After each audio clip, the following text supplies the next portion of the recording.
आदाब, मैं आगा खुर्शीद खान। मैं अपने तमाम दर्शकों, अपने YouTube परिवार से माफ़ी चाहता हूं कि अब लंबे वक्त से कोई रिपोर्ट या वीडियो नहीं ला पा रहा हूं।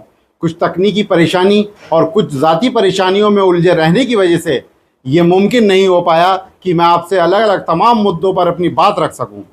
इंशाल्लाह मेरी कोशिश रहेगी कि मैं आगे लगातार अपनी वीडियो और रिपोर्ट के ज़रिए आप तमाम लोगों तक नई नई जानकारियाँ और सच्चाई से रूबरू करा पाऊँ।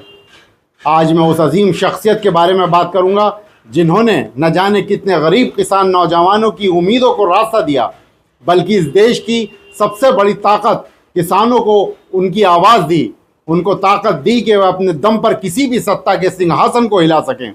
काफ़ी हद तक आप समझ चुके होंगे, जी हाँ, मैं बात कर रहा हूँ पूर्व प्रधानमंत्री किसानों के नेता चौधरी चरण सिंह की, जिन्होंने पूरे उत्तर प्रदेश से लेकर हिंदुस्तान के कोने कोने तक के किसानों को एक मजबूती देने का काम किया। चौधरी चरण सिंह एक ऐसे नेता थे जिन्होंने अपनी जिंदगी का हर पल गांव, गरीब और किसानों के लिए कुर्बान कर दिया। वो न सिर्फ एक बड़े नेता थे, बल्कि किसानों के सच्चे हितैषी और उनके दर्द को समझने वाले सच्चे जननायक थे। उनका जन्म 23 दिसंबर 1902 के उत्तर प्रदेश के हापुड़ ज़िले के नूरपुर गांव में हुआ था। वो एक किसान परिवार से थे, इसलिए उन्होंने खुद गरीबी और खेतों की कठिनाई को महसूस किया था। उन्होंने पढ़ाई में भी मेहनत की और कानून की डिग्री ली, लेकिन उनके मन में हमेशा यही रहा कि कैसे किसानों की ज़िंदगी बदली जाए। आज़ादी की लड़ाई में हिस्सा लिया। 1930 के नमक आंदोलन के दौरान उन्होंने हिंडन नदी के किनारे नमक बनाया और अंग्रेज़ों के खिलाफ आवाज़ उठाई, जिसके चलते उन्हें जेल भी जाना पड़ा। 1937 में वो पहली बार उत्तर प्रदेश विधानसभा के सदस्य बने और वहीं से उन्होंने किसानों के लिए कानून बनाने की शुरुआत की।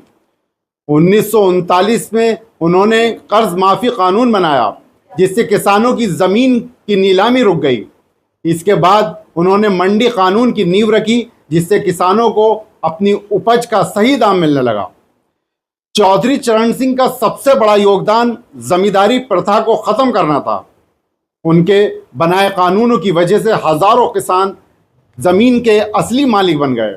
जब पटवारी किसानों से रिश्वत मांगते थे और गलत रिपोर्ट बनाते थे, तब उन्होंने ऐसे सैकड़ों पटवारियों की नौकरी ख़त्म कर दी थी और नए लेखपाल भर्ती किए, जिसमें दलित वर्ग को भी जगह दी गई। जब वो उत्तर प्रदेश के मुख्यमंत्री बने तो किसानों के लिए कई अहम फैसले किए। गांव में बिजली, सड़क, पानी और स्कूल जैसे मुद्दों को प्राथमिकता दी। उन्होंने नौकरियों में भ्रष्टाचार के खिलाफ सख्ती दिखाई। सच्चाई और सिद्धांत ही सबसे ऊपर थे। वो बेहद सादा जीवन जीते थे। उनके पास एम्बेसडर कार थी, HMT की घड़ी पहनते थे, धोती कुर्ता ही उनका पहनावा था। एक बार जब वो प्रधानमंत्री बने और देखा कि दिन में भी बल्ब जल रहा है, तो नाराज़ होकर तुरंत बल्ब बंद करवा दिया, क्योंकि उन्हें फिजूल खर्ची बिल्कुल पसंद नहीं थी।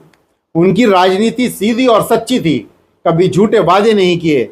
एक बार कुछ किसान उनसे गन्ने की कीमत बढ़ाने की मांग करने आए, तो उन्होंने जवाब दिया कि सिर की जगह बाकी है, वहाँ भी गन्ना बोलो, यानी खेती में विविधता लाओ, एक ही फसल पर निर्भर मत रहो। चौधरी चरण सिंह सांप्रदायिक सौहार्द के बहुत बड़े पैरोकार थे। जब जब देश में दंगे हुए, उन्होंने सख्त कदम उठाए। उन्हें हिंदू मुस्लिम एकता बनाए रखना ज़रूरी लगता था, क्योंकि उनका मानना था कि देश तभी तरक्की करेगा जब सब एक साथ मिलकर चलें। आपातकाल के समय उन्होंने खुलकर इंदिरा गांधी की आलोचना की, और जब मोरारजी देसाई के नेतृत्व में जनता पार्टी की सरकार बनी, तो उन्होंने इंदिरा गांधी की गिरफ्तारी करवाई और उन पर जांच बैठाई। शाह कमीशन बनवाया गया, जिसने इमरजेंसी के दौरान हुई ज्यादतियों की जांच की। उनकी ईमानदारी और सच्चाई का हर कोई कायल था। उन्होंने कभी अपने रिश्तेदारों को फ़ायदा नहीं पहुंचाया, कभी सरकारी पैसे का गलत इस्तेमाल नहीं किया और न कभी सिद्धांतों से समझौता किया।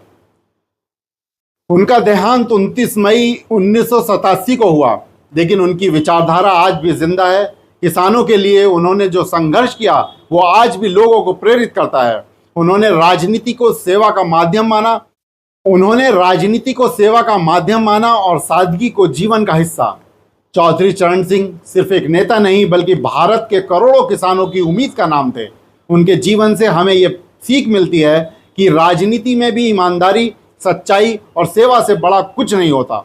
सिर्फ एक मायूसी है कि जिस चौधरी चरण सिंह ने इस देश के किसानों के लिए अपनी पूरी जिंदगी को कुर्बान कर दिया, आज उन्हीं की पार्टी उस पार्टी के साथ है जो कुछ साल पहले उद्योगपतियों को खुश करने के लिए किसान विरोधी बिल लाए थे। चौधरी साहब कभी भी उन ताकतों के साथ नहीं गए जो मजहब की बुनियाद पर लोगों के बीच बंटवारे का काम करते थे।